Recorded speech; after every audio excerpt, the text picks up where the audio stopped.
Des arbres qui ont été déracinés, la météo qui n'a pas fini de nous surprendre. Décidément, des orages se sont abattus sur plusieurs régions du sud-ouest du Québec hier soir. Alain Laforêt, vous vous trouvez actuellement à Sainte-Mélanie où on pense même qu'il pourrait y avoir eu une petite tornade.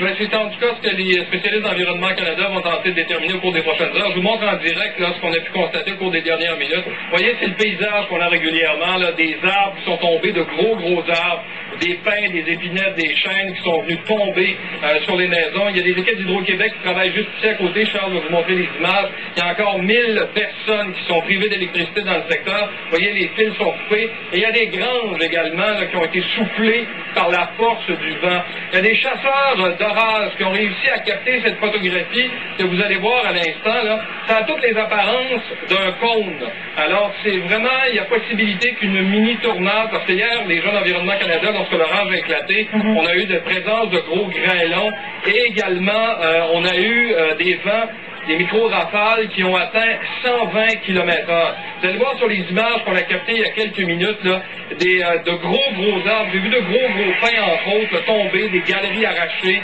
et de gros pins tombés sur une maison. Et ce qu'on a l'impression, c'est que le vent est passé dans le couloir de la rivière l'Assomption, c'est-à-dire qu'il est parti de Joliette en descendant vers Saint-Félix-de-Valois, en suivant la rivière l'Assomption et le pied des Laurentides. Il y a eu énormément de dégâts. Je propose d'écouter celui qui a capté la photo et quelques personnes qui ont eu peur hier soir.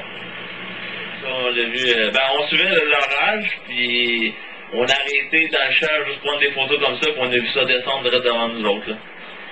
Avez-vous eu peur? J'ai été impressionné, ça, pour sûr. Peur, je dirais non. J'essaie de me souvenir ce qu'on recommande en cas de tornade ou de choses comme ça, descendre au centre de la maison, s'en aller près de la cave. On était plus en mode survie, là, sans que ça soit vraiment justifié, mais à ce moment-là, on n'a pas une vision objective de ce qui se passe. Donc ça part, fallait qu'il va. Quelle vitesse, je sais pas, là, mais des spécialistes probablement nous le diraient. C'est impressionnant. Il y a aussi dans le village, vous allez voir, là, beaucoup d'arbres matures, des arbres majeurs qui ont été carrément déracinés ou coupés.